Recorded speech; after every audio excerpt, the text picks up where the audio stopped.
Buenas tardes, muchísimas gracias por venir, es una pasada ver la librería así. Me alegro mucho de que hayáis acudido porque me parece que esto es una cita muy especial. Muchísimas gracias a Mariana por venir. No, muchísimas gracias por invitarme, un placer y gracias por venir a todos.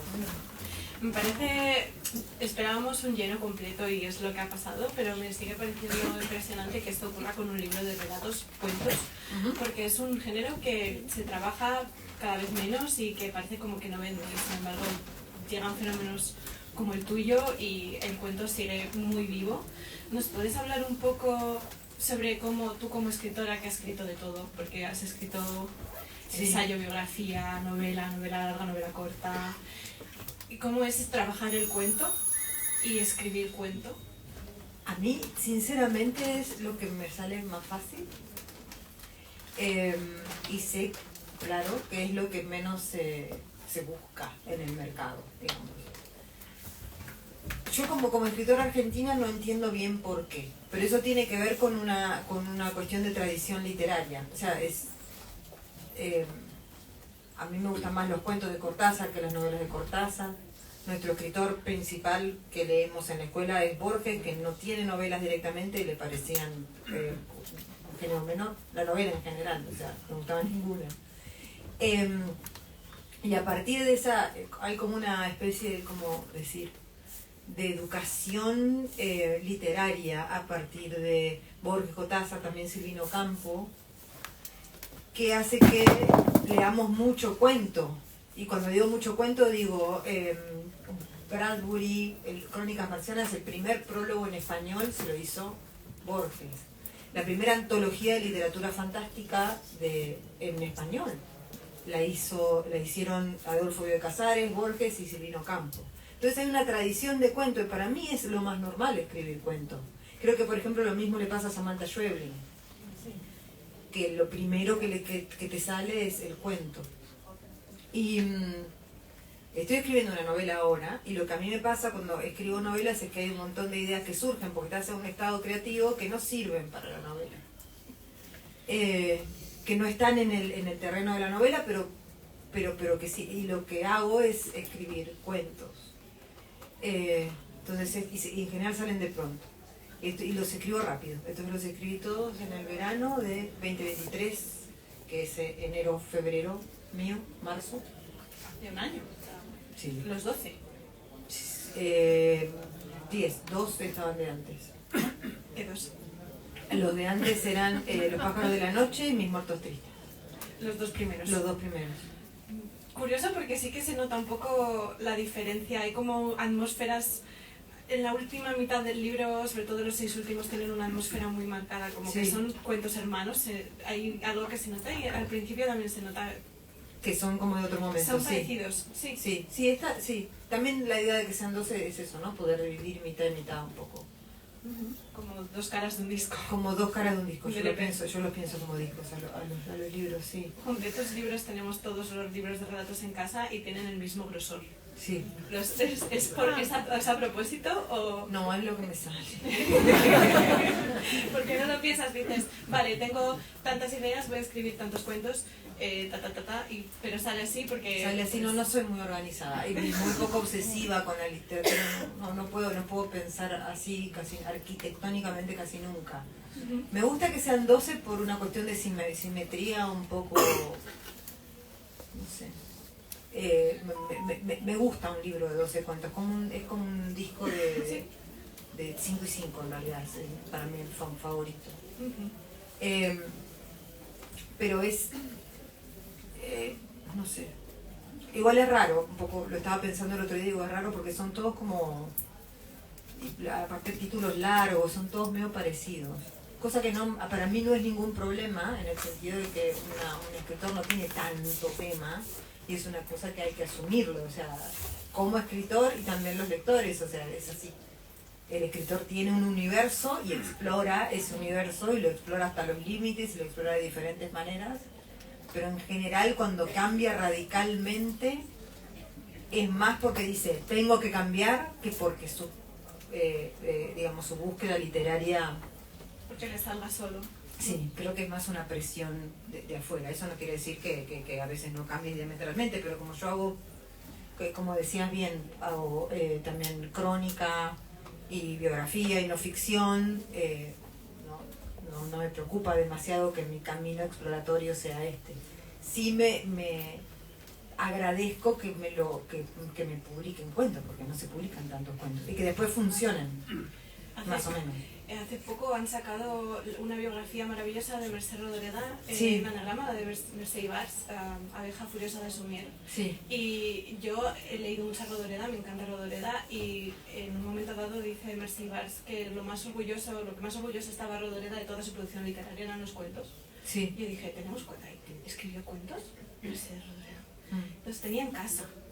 Claro. Y no había reparado en ellos porque estaba tan metida en la estructura de, vale, pues escribió tal libro, pero ahí están los cuentos que los va publicando además, que eran una fuente de ingresos importante. Sí. Igual que, por ejemplo, para Poe, que escribió muchos cuentos porque se escriben rápido, que los pagan, se lo pagaban en aquella época relativamente. Entonces me parece que es un género, un formato, no necesariamente un género.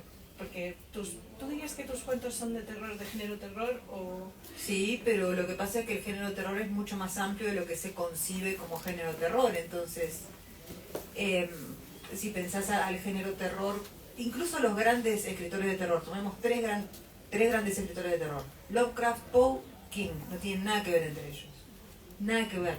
Lovecraft es todo acerca de su mente. Poe es todo acerca de su mente. Lovecraft es todo acerca de los dioses, completamente afuera, y King es terror social, que es a lo que más me parezco. No te acercas. Claro, Pero... porque es el terror más contemporáneo, o sea, es así. Entonces, en realidad es un género muy amplio. Y no, el cuento no, es un formato. Es un formato. El formato cuento, y me parece curioso porque nos podrías hablar un poco de qué cuentos que tú has leído como lectora y escritora, qué cuentos te acuerdes ahora que digas, este cuento me ha parecido fantástico, o este cuento me inspira, o este cuento... Sí, ¿Hay algo que me forma ahí? Muchos. Una rosa para Emily de William Faulkner.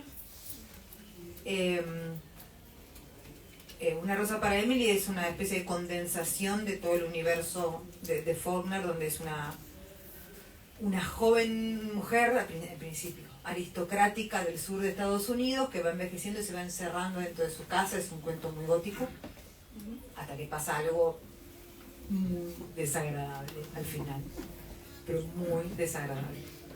Es un cuento de terror de Faulkner que escribía. Para mí todo Faulkner es terror igual. La lotería de Shirley Jackson. De Borges unos cuantos, pero quizá el que más me gustó es La casa de Asterión. Porque La casa de Asterión es un cuento de 2 páginas nada más. ¿Es un cuento, no es un poema? Es un cuento.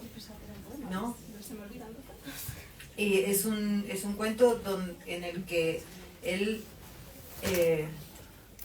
distorsiona el mito del Minotauro. Y yo cuando lo leí, me acuerdo, lo leí muy chica y dije, se puede hacer esto. O sea, las narraciones clásicas no están inmóviles, o sea, se pueden tomar, se pueden reversionar, se pueden usar diferentes registros, se puede manipular infinitamente. El relato es muy sencillo, es muy lindo. Ariadna y Teseo entra al Minotauro con el hilo de Ariadna, pero casi todo el cuento es una especie de pequeño monólogo del Minotauro que lo está esperando a Teseo para que lo mate. O sea, lo que quiere es eso. Entonces da vuelta también el mito del héroe. O sea, el Minotauro se le entrega a Teseo. Les arruino el final, pero son 2 páginas.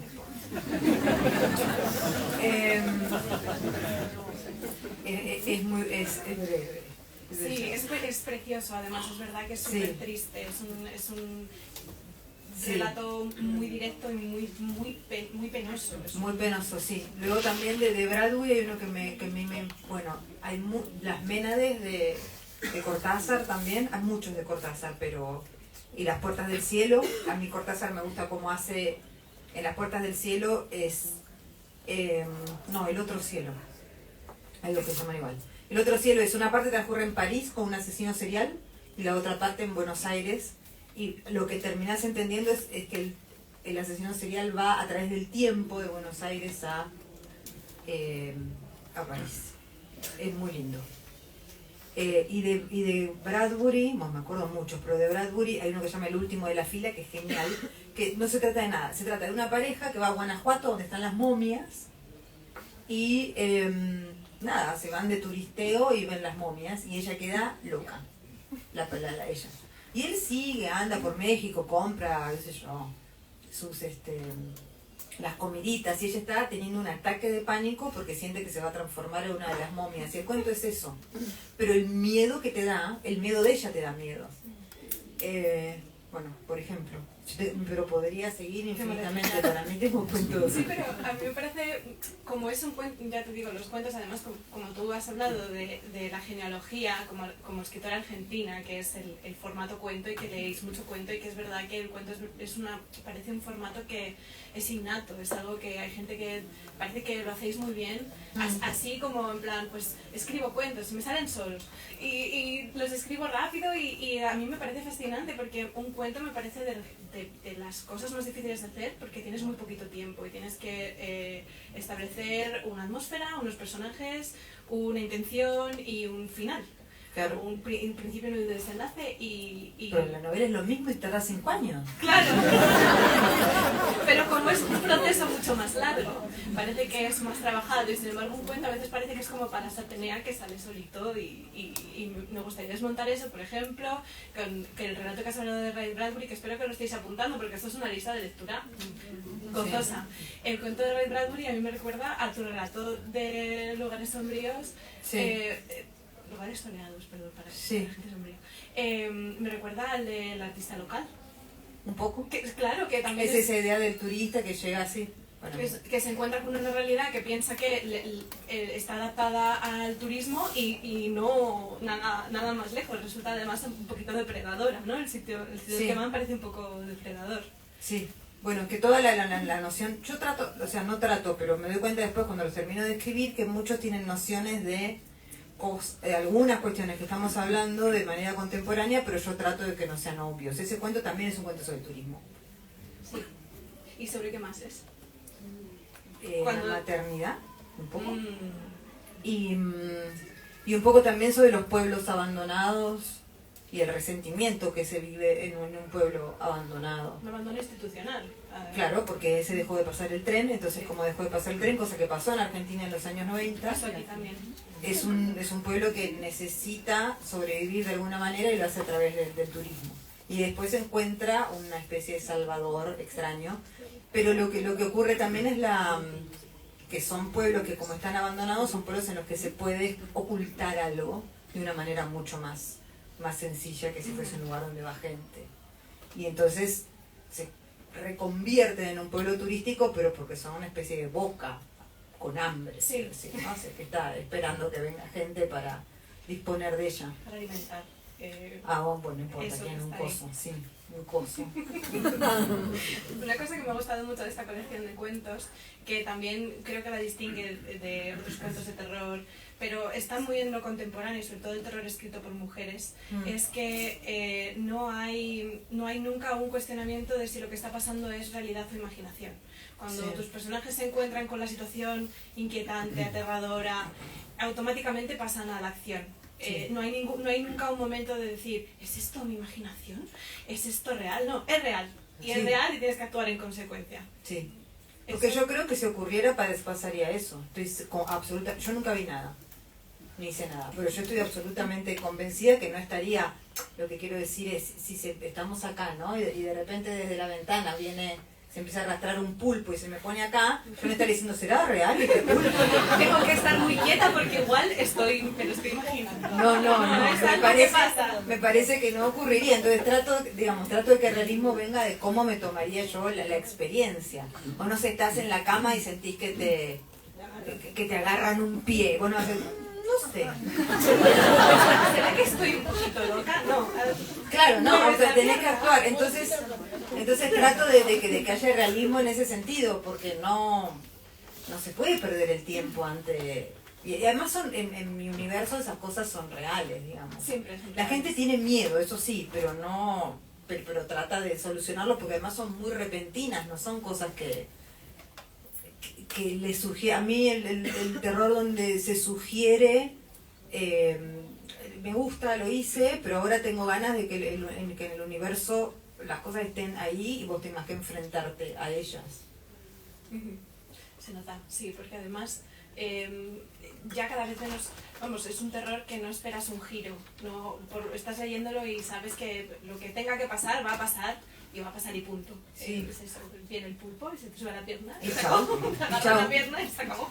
Pero son lecciones como que yo aprendí de la literatura, por ejemplo, puntualmente eso es de dos cuentos en particular, sobre todo, a ver, estamos hablando de cuentos. Uno es de Horacio Quiroga, que es un autor argentino, en realidad no, es un autor uruguayo que nos robamos los argentinos, como hacen los australianos con Nueva Zelanda, lo mismo, a partir país chico, misma lengua, chao. Sí viviste en el mismo país, ¿no? Y vivió mucho tiempo en el norte. La gallina degollada es un cuento sobre una familia. Hoy no se podría escribir. Sí se podría escribir, pero no te lo publica nadie. Es una pareja que tiene 4 hijos que tienen, hoy diríamos, retraso madurativo. Pero no es eso. Y no lo nombra así tampoco. Y están los chicos ahí, unas descripciones terriblemente crueles de las 4 criaturas. Y la pareja que pasa momentos terribles después de esto, logra concebir una niña que es una niña normativa, llamémosla. Bueno, los chicos lo que hacen, porque tienen este retraso madurativo, es imitar las conductas que ven. Entonces se le pasa mucho tiempo en la cocina, donde hay una señora que mata gallinas. Y como ellos imitan todo, un día la dejan jugar con la hermanita y pasa lo que tiene que pasar. Ese cuento es un cuento que a mí me dio una pauta de decir, no demos vuelta alrededor, no hay que sugerir nada, digamos. Por supuesto hay mucha gente que te puede decir, ¿y después qué pasa con la familia? No importa. Eso es como funciona el cuento, que a veces me dicen, el cuento tiene final abierto. No tiene final abierto. La gallina degollada no tiene final abierto. Los chicos matan a la hermana. ¿Qué importa lo que le pasa al padre? El padre se van a ver loco, qué sé yo, me da igual. Entonces hay como una cosa de, ¿dónde está el cierre? No, el cierre está ahí, el cierre está en el horror. O sea, el cierre es que termina mal. Hay una cosa de reclamar, que cuando te dicen está abierto, eso no está abierto, lo que pasa es que terminó pésimo. Lo que pasa es que se acabó el mundo, lo que pasa es que se murieron todos, lo que pasa es que esto no, bueno. Y otro así también es uno de Flannery O'Connor, que se llama Un hombre bueno es difícil de encontrar. Abuela, familia en un auto yendo por una carretera del sur, y a la abuela, que es molesta, se le ocurre que tiene que pasar por la plantación, la casa, la mansión donde vivió. En el auto estaban, bueno.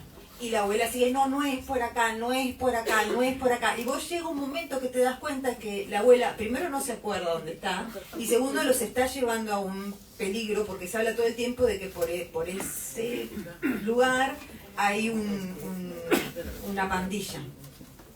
Bueno, dan con la pandilla. No cuento más, pero dan con la pandilla. No hace falta. No hace falta. Pero lo que quiero decir es, dan con la pandilla y ¿qué pasa? Y bueno, pasa lo que tiene que pasar si dan con la pandilla. O sea, lo que quiero decir es, no hay... Bueno, y después no te cuenta qué pasó con la pandilla, si los juzgaron, si alguien los encontró, si a la abuela la enterraron, si la casa estaba ahí. No tiene la menor importancia todo eso, porque lo que quiero contar es, esta señora insoportable nos llevó a la muerte, porque tiene mucho humor Flannery O'Connor. Y un humor de ese tipo. Entonces eso, quiero decir, son lecciones literarias en ese sentido, de decir, bueno, va hacia el mal y ya está. No hay ninguna necesidad de seguir explicando. Eso es una novela, un cuento no. Un cuento no explica más. La sugestión está bien, pero también está bien reconocer el terror como lo que es un fin en sí mismo y sí. Está, además, creo que es un género que se está revalorizando ahora porque vivimos en una realidad cada vez más aterradora y necesitamos en parte esa válvula de escape, ¿no? del susto y de dejar escapar un poquito del terror real y vivir un terror más controlado, más imaginario y más bruto, ¿no? El terror, en mi opinión, siempre sirvió como ensayo para la vida, siempre. Los cuentos de hadas, que es de los relatos que terminan, digamos, hay relatos orales también, y todavía lo que tiene lindo el terror es que es una tradición oral que continúa. Sí. O sea, la gente se sigue contando cosas. De hecho, te quiero preguntar, ¿has visto los rumores sobre Kate Middleton? Sí, claro. ¿No te parece un relato obsesionada? Estoy obsesionada. Es un horror muy social, además, una especie de creepypasta de está enferma, está en coma, ha muerto, se ha fugado. Yo estoy fascinada. Escríbenos un cuento sobre Kate Middleton. ¿Cómo crees que va a para mí le pusieron, le sacaron todo y se lo pusieron todo a Charles. Para mí eso le hicieron un trasplante completo y Charles se ha curado de su cáncer. Oye, pues esa teoría no se me había ocurrido. Creo que es eso. Y la van a agarrar a la hermana, Pipa o algo, y le van a hacer pasar por ella durante un tiempo y después no sé. Igual, sí, es espectacular. Pero quiero decir, siempre se usó, es una de las más espectaculares, pero siempre se usó para eso. En la oralidad sigue, ¿no? Las creepypastas, pero también los podcasts de terror con la gente que llama. True crime, todo de la forma además como más clásica, como que no necesita demasiado. Sí, es muy convencional. Es muy convencional. Y que a mí eso me gusta, porque es como un relato que se mantiene por sí mismo, que tiene un poder tal que no necesita mucho más que el relato en sí. Pero de los más antiguos escritos de terror, que podrían ser, para mí están en las mitologías, pero las mitologías se transmiten de otra manera. Pero escritos que son, cuando recopilan los hermanos Grimm, todas los cuentos de hadas son cuentos de terror, la grandísima mayoría. Y casi todos son advertencia. No vayas al bosque porque va a estar la bruja y te va a comer, te va a engordar y comer. Te va a cebar y comer. Y lo que tiene por detrás eso es por qué esos chicos están abandonados. O sea, eso no está explicado, porque no hace falta que esté explicado, pero en ese momento a los chicos los abandonaban porque no les podían dar de comer, por eso están tan delgaditos. Y esa familia era buena, porque otra familia se los hubiese comido ellos. Entonces es una triple advertencia. Es una advertencia de que los chicos no vayan al bosque, es una advertencia de tratar de darle comer a tu hijo, y otra advertencia de no comértelo si tienes hambre. Sí. Y son de los primeros, o sea, siempre es una advertencia de alguna manera, el cuento de terror. Y un ensayo para la vida, que si uno puede vivir ahí, eso es un espacio seguro. Y bueno, tiene la adrenalina y todo. Por eso el cine, por ejemplo, de terror, que es lo más desprestigiado y al mismo tiempo lo más popular del terror, termina siendo siempre lo más popular de todo. Taquillero, unos taquillazos impresionantes. Y además clásicos, y es lo que no solo eso, es adrenalina en muchos sentidos, porque también es adrenalina cuando sos adolescente y ves la película en secreto, porque no te la dejan ver, o sea, tiene toda una... Y además es de lo más... es de lo que más se naturaliza en su perversión. Yo sé cuánto ustedes tendrán la edad, hay muchos jóvenes, medianos y todo, pero probablemente todos sepan quién es Freddy Krueger de Pesadilla. Sí, claro. Freddy Krueger es un asesino y violador de niños, a quien los padres de los niños que no violó asesinan quemándolo porque la justicia no funciona. Y el tipo, en su afán de justicia para sí mismo, mala persona, se le aparece a los chicos sobrevivientes en sueños y los mata. A ver, ¿qué es esto? ¿La imaginación? Es una teoría de la imaginación, una teoría de la mente. Es una teoría del trauma y todo lo que quieras, pero quiero decir, hay como a mí siempre me da bastante risa, de alguna manera, esta cuestión de, como, a mí me lo dicen con frecuencia, ¿no? ¿Cuándo vas a dejar de escribir terror para escribir cosas más adultas? A mí no se me ocurre una cosa más adulta que lo que te acabo de explicar. O sea, hay como... Me parece incluso perverso que se lo vean los adolescentes. Perverso, desde todo punto de vista. Y sin embargo, por el propio género, termina siendo dirigido a ellos. Yo creo que nos hacen mejores personas, pero eso es otra cosa.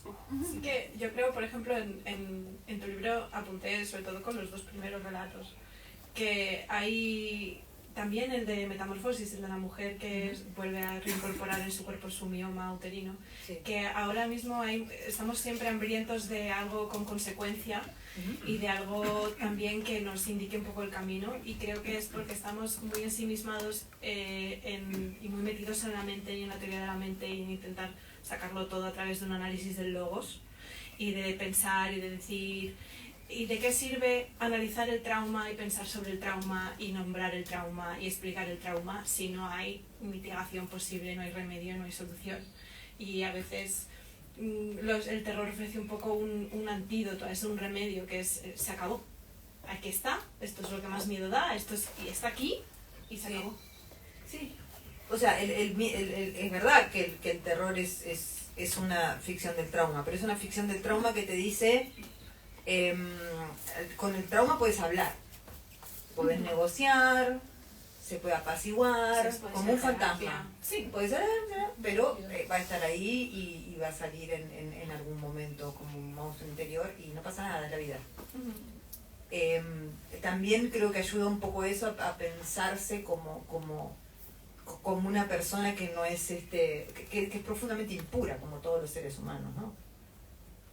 Y eso es nada, a mí me ayudó, no sé si ayudar es la palabra, porque no creo que la literatura ayude, pero sí me acompañó. Sí, eso también es una ayuda. Sí, sí. Es una mitigación, al final es un empujoncito, Sí. una compañía. Que Cuando yo pienso en ayuda, pienso en, qué sé yo, que te presten dinero. Claro, yo creo que te va a prestar dinero. Ese tipo de cosas, ¿no? Que te maquillen. Bueno, pero una compañía, bueno, que está bien. Sí, que un amigo te eche un cable, que te Claro, un café. es ese tipo de cosas. Claro. Pero eso está muy bien y ahora se está poniendo de moda hablar de apoyo comunitario, y apoyo comunitario es precisamente eso, que un amigo te preste dinero, te invite a cenar un día y es un libro, pues no, un libro te puede escribir una pizza, pero no te compra una pizza. Exactamente. Sí. ¿Cómo otra cosa que apunté escribiendo el libro es tener cuerpo es horrible? Creo que todo el terror se basa un poco en ese principio, tener cuerpo es horrible. Sí. ¿Tú cómo estás de acuerdo o estás en contra? Porque me parece una cosa que puede parecer una cosa muy fea de decir, pero lo digo en el mejor de los sentidos. Tener cuerpo es horrible, reconocer que tener cuerpo es horrible está bien. Es parte también del terror. Yo creo que sería mucho mejor no tener cuerpo, si no hay que preocuparse de nada, en ese sentido, ¿no? De que te duele el cuello, de que te duele la cabeza, de que ese granito que me salió será un granito no sé qué, de poder ponerte al sol y no quedar rojo, de no tener que someterte a terapias humillantes o dolorosas, quiero decir. Que no te puedan infligir dolor. También, que no te observen tu cuerpo con crítica, quiero decir, o sea, hay muchas posibilidades mejores que el cuerpo. Ahora, el cuerpo es lo único que tenemos, lo único, nada más, y es lo más vulnerable de todos. Entonces es muy, para mí, lógico dentro de cuando entras en la narrativa de terror y pensar en todas esas cuestiones, en la vulnerabilidad, en el peligro, pensar en el cuerpo, porque es lo primero, es no es lo último, es lo primero que a uno le da miedo, porque es lo primero, es lo que está en la línea de fuego, quiero decir. Y sobre todo es algo que está en la línea de fuego desde adentro también. O sea, tu propio cuerpo puede ser el espacio de un infierno personal.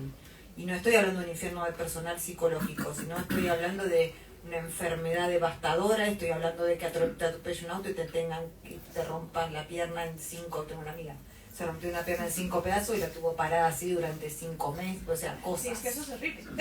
Claro, cosas así. Sí. Entonces, digamos, para mí trabajar el cuerpo, y sobre todo, yo tengo algo muy particular que me interesa mucho, que es dentro del horror del cuerpo, la mezcla del cuerpo intervenido sobre todo por el discurso de la medicina, que es un discurso que la grandísima mayoría de los casos te salva. Yo no soy anti-medicina en lo más mínimo, pero que tiene algo muy esotérico y bastante violento en su léxico. O sea, te dicen vos no entendés absolutamente nada. En mi caso, que es el caso del cuerpo de una mujer, es muy extraño porque vos te vas a hacer, por ejemplo, por decirte alguna mamografía y vos decís, ay, no, mi abuelito, no sé qué. Entonces la abrís antes de llevarse a la ginecóloga porque además estamos en el mundo de la sanidad ahora y el mundo de la sanidad ahora es que vos te haces la mamografía un lunes y tenés turno con la ginecóloga para verla dentro de 7 meses. Cuando tendrías que hacerte la segunda, quiero decir, ¿no? Pues suponte, o 2, pero mismo, no importa. Sí, un tiempito. Un tiempito, entonces uno lo mira y el resultado es BRATS1. ¿Muerte o nada? Entonces uno googlea BRATS1. Entonces en Google vos entrás a la clínica Mayo, que es el único lugar en que yo confío, y en la clínica Mayo te dice que BRATS1 podría ser que quizá, pero lo tiene que juzgar el médico, entonces vos quedás en la misma incertidumbre, pero en tu mente lo que tenés acá es que es un cáncer espantoso. Y que si no empezás inmediatamente con la terapia, morirá. Entonces te empezás a despedir de la gente. Todo eso es muy gracioso, pero cuando uno lo vive es absolutamente paralizante y terrorífico. Y bueno, yo me acuerdo, después lo descarté, pero estaba por escribir un cuento. Tengo una amiga que es claustrofóbica, la pobre, y se tenía que hacer una resonancia magnética en toda la ciudad de Buenos Aires, que es enorme, que tiene muchísimos hospitales y que tiene muy buen nivel en la sanidad, y que yo hay un resonador abierto. ¿En toda la ciudad de Buenos Aires? Uno abierto. No, resonador abierto. Resonadores con cantidad, pero abierto hay uno. Que es mucho más caro. Aparte, como dice mi madre que es médica, me dice, no sirve, que le den una pastilla y chau, porque no sirve el resonador. Claro, por eso el abierto es... Bueno, y lo que era pedir ese turno y ella describiendo su claustrofobia, y cuando le iban explicando, había un cuestionario sobre la claustrofobia que era una hermosura. Yo estuve a punto de decirle, ¿me lo podés dar? Lo necesario. Porque le decían, si tenés acá, te da claustrofobia y el otro acá no, pero acá, y era espectacular, porque era midiendo hasta dónde llegaba el miedo de ella para ver en qué resonador, porque hay algunos más grandes, porque hay algunos para gente que tiene mucho peso, mucho tamaño, mucho volumen, y lo ponen en resonadores más grandes. Entonces estaban pensando en eso y yo dije, esto es una maravilla, pero no lo hice al final. Preferí otro, pero quiero decir, eso es muy gracioso, pero al mismo tiempo todo lo que estaba sucediendo era alrededor del miedo. El miedo de ella de tener un tumor, que por eso tenía que hacer el estudio, el miedo de ella de la claustrofobia y no poder hacer el resonador, y el miedo de ella de no soportar el estudio y finalmente morirse, cosa que también hizo, se despidió de todo el mundo, etcétera. Porque al final encontró pudo con el resonador abierto y no tenía nada de nada. Pero descubrió muchas cosas sobre su claustrofobia. El cuestionario era totalmente alucinante. Pero quiero decir, el miedo es algo con lo que uno convive constantemente.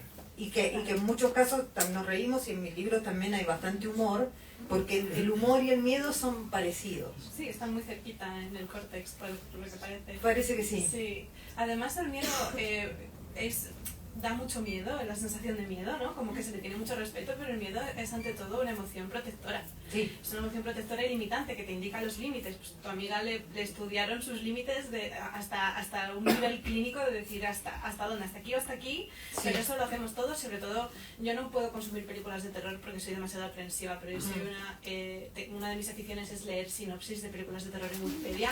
Gracias a todas las que las escribís, porque me dais la vida, porque yo no he podido ver una película de terror jamás en la vida. ¿Nunca? Nunca, ninguna. Y me encantaría ver, por ejemplo, La Cosa de Carpenter, sí. o hay un montón de películas de terror que digo, me interesa muchísimo esto. Entonces, sí. De manera vicaria lo experimento leyendo, y también leyendo literatura de terror. Vamos. También puedes llamar a mí para las películas, yo te hago una... hacer un resumen. Perfecta, sinopsis de la película. ¿Podrías escribir un libro de películas clásicas de terror resumidas por Melanie Enríquez? Sí, yo claro, creo que claro.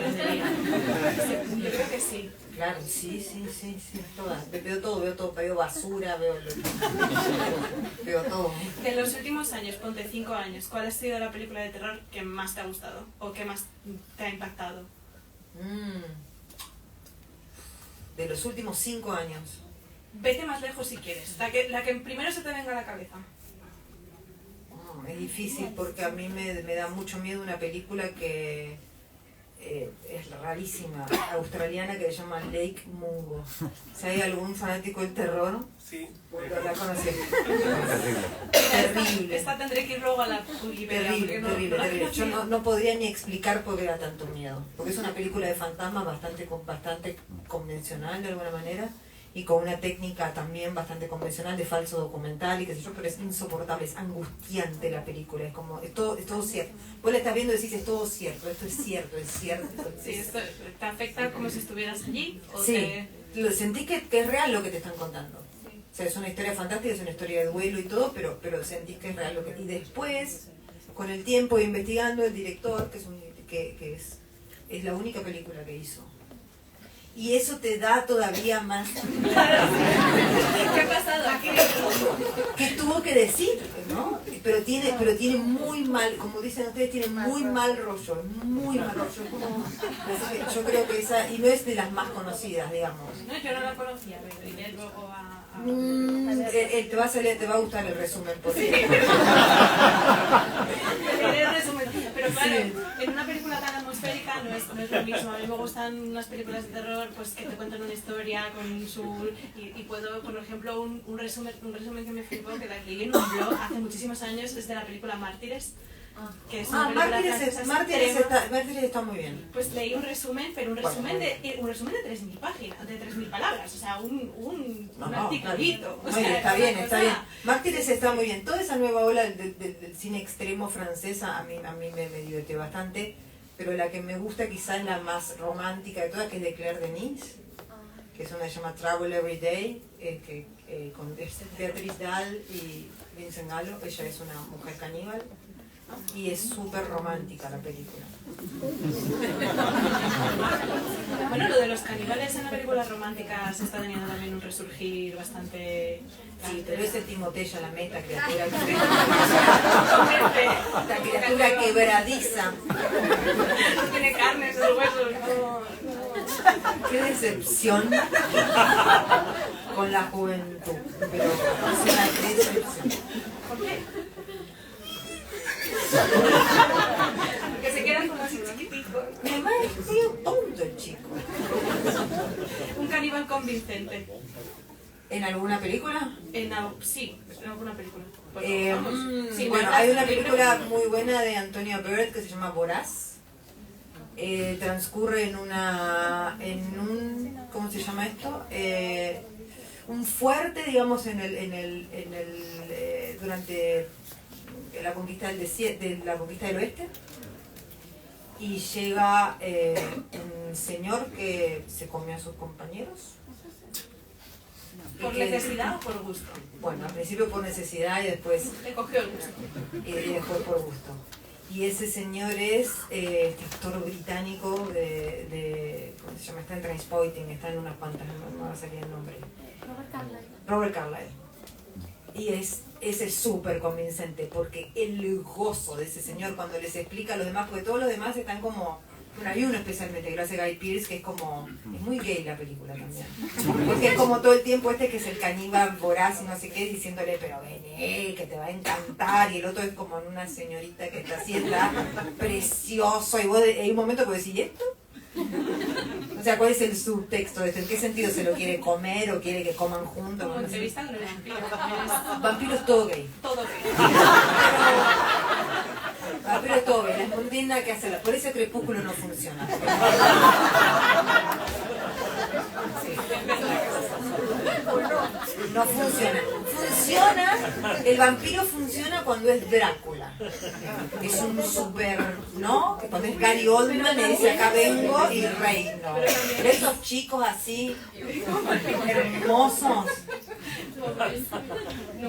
No, a mí me encanta, a mí es mi fantasía sexual, quiero decir, pero guapísimo. Pero tiene eso, o sea, es como una cosa, es muy así. Pero cuando ve Gary, son todos mis fantasías sexuales, menos Antonio Banderas, pobre, porque en la película está muy mal. Es guapísimo, pero no le pueden poner esa peluca. La peluca no, además el personaje tiene 14 años, yo no soy muy obsesiva con esas cosas, pero no me ponga a un señor de 30 con una peluca por acá, porque... El personaje de Antonio Banderas tenía 14 años. Claro.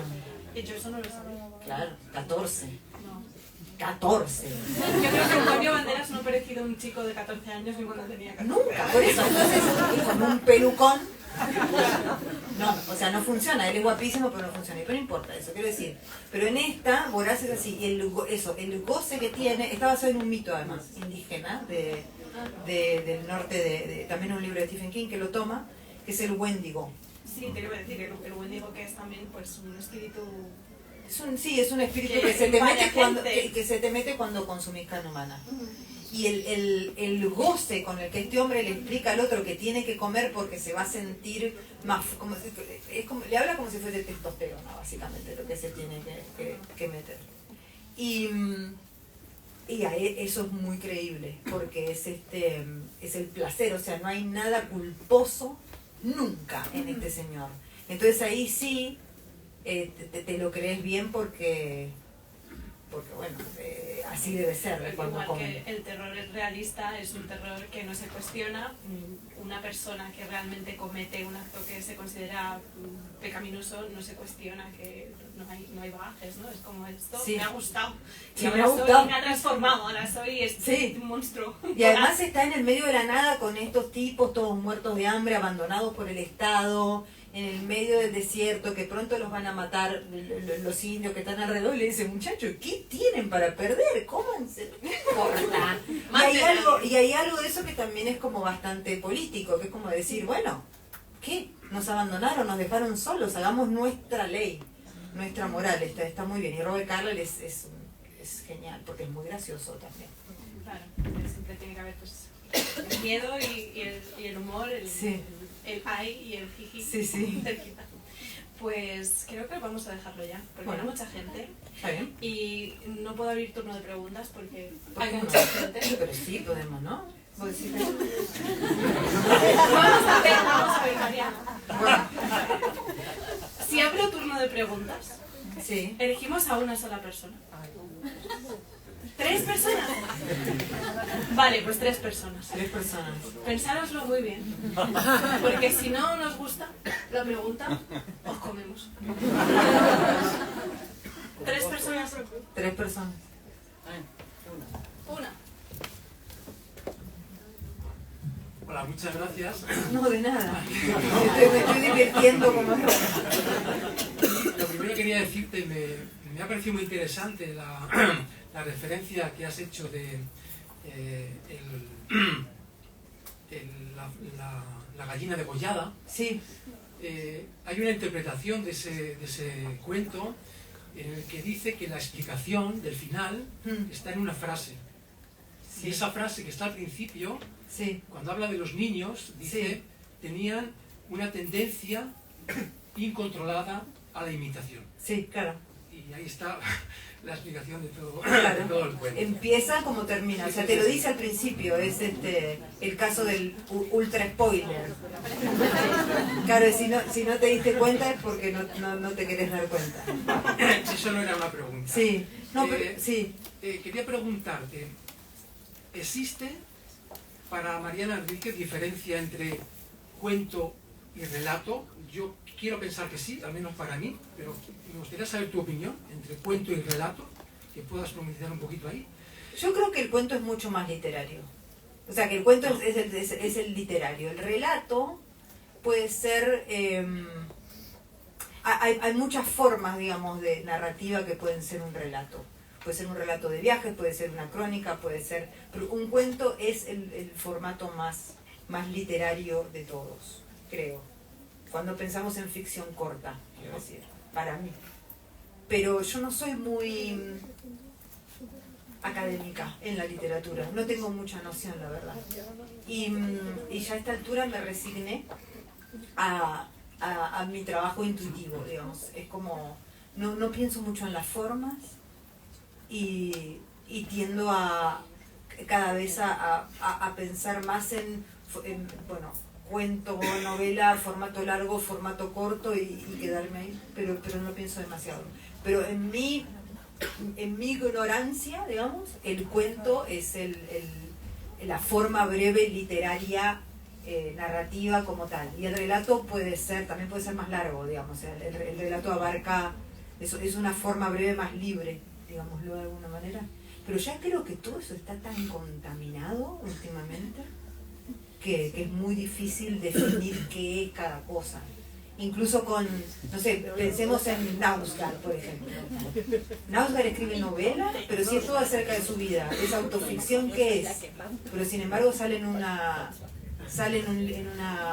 colección de novela. Entonces me parece como que está todo muy contaminado últimamente. Y está bien eso, ¿eh? O sea, lo digo en el mejor de los sentidos. Segunda. Ahí están los tres, ahí están los tres. Hola, Hola. Me gustaría saber qué fue lo más complicado a la hora de escribir nuestra parte de noche. Acordarme de lo que venía antes, después, no repetirme las edades de los personajes. No. ¿No? En la última versión, pero yo te estoy hablando en el durante. Yo tengo un amigo muy amigo que me lee casi siempre, es mi mejor amigo, mi primer pareja además, y mi mejor amigo, mi primer pareja de adulta, quiero decir, ¿no?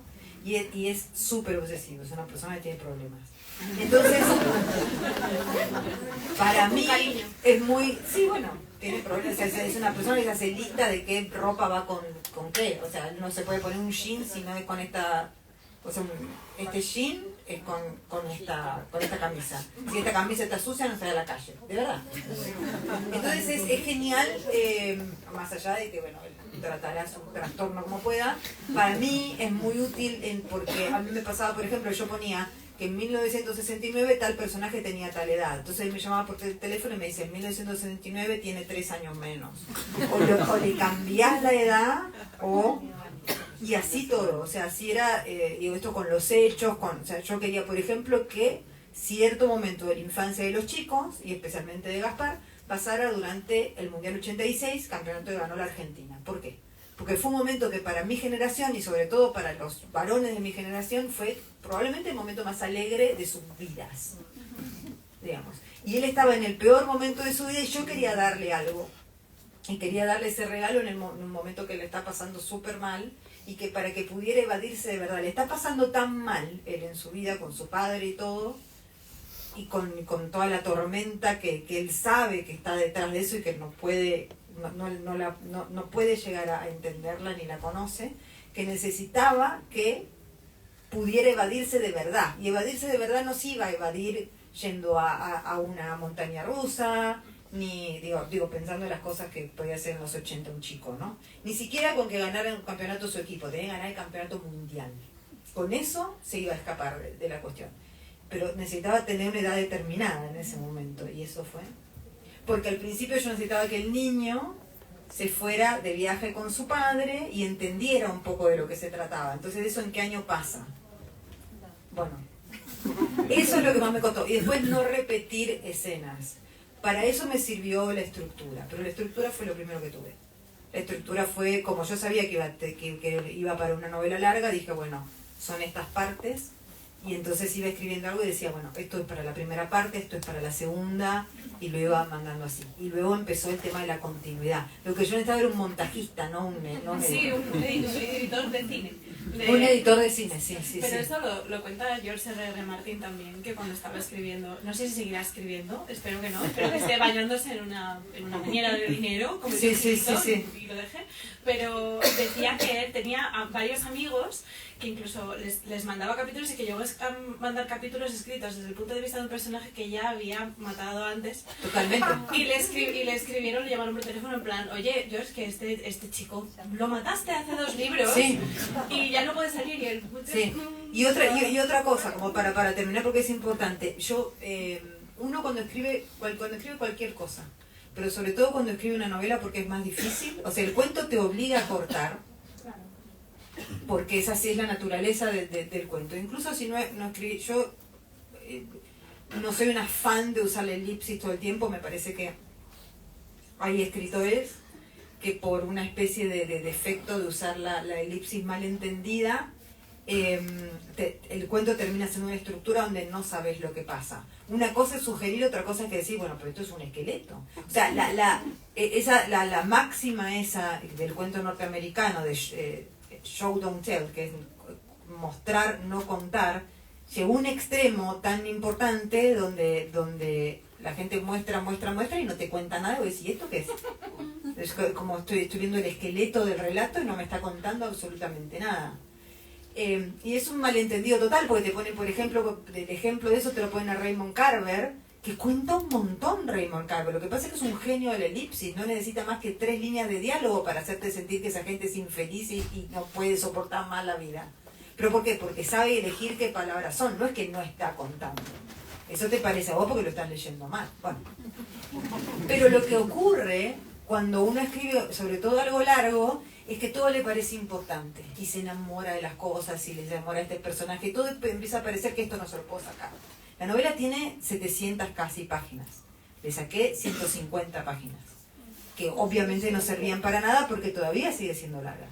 Y todavía se le podría sacar incluso más. A mí me gusta cómo está, pues me gusta que la novela tenga redundancias y cosas. Es una novela, y si es una novela larga, es larga. Y tiene que ser así. Pero hay un momento que todos los personajes viven en Londres, en el Swinging London, fines de los 60. En América Latina en esa época, en Argentina no mucha gente, pero en Brasil se fue un montón de gente a Londres a vivir en ese momento las grandes estrellas de la música brasileña. Caetano Veloso, Raúl Seixas, Paulo Coelho, que era el letrista de Raúl Seixas y que era el integrante de una sociedad, como un grupo entre musical y de estilo de vida que se llamaba Sociedade Alternativa, que no era Paulo Coelho como ahora. Y Paulo Coelho parece que fue allá y se ingresó en una orden de magia negra, y bueno, Paulo Coelho. Yo dije, esto tiene que estar en la novela, porque es el pecado. Entonces empecé, boom, boom, boom. Y se la di a mi amigo y me dice mi amigo, me está gustando mucho el libro, pero ¿qué hacen los brasileños? Entonces yo le empiezo a contar esta historia, porque Paulo Coelho y hacía magia negra, entonces parece que lo entregó a su amigo, y su amigo, que era Raúl Seixas, murió y él se hizo famoso por el alquimista. Mi amigo silencioso me dice, eso está bueno, pero es una nota. O sea, es un artículo.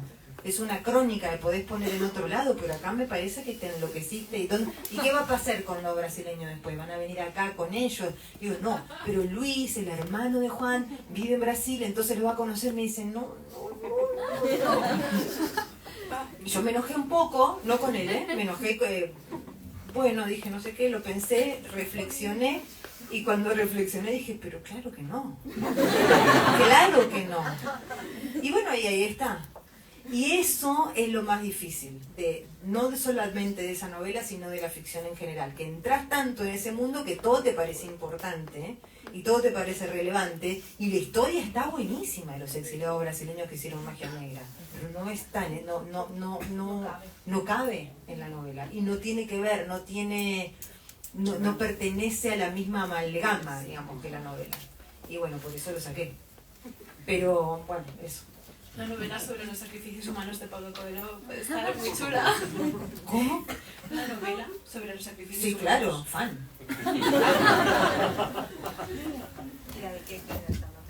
Juntos. Bueno, hola. Sí. Sí.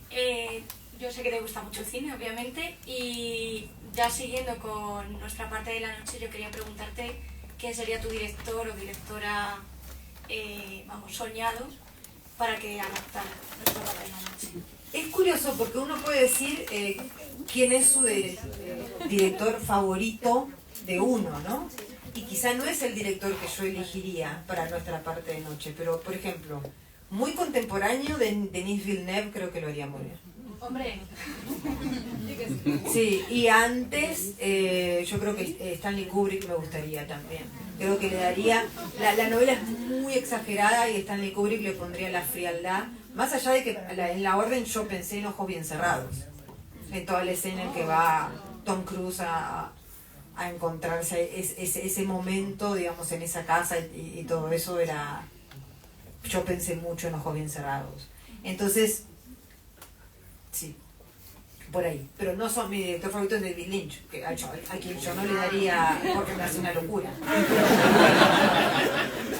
Porque no me respeta nada, y es David Lynch, así que a lo mejor lo que hace incluso está buenísimo, pero no es lo que a mí me gustaría. Y pensando más en cosas más posibles, Lucrecia Martel me gustaría mucho.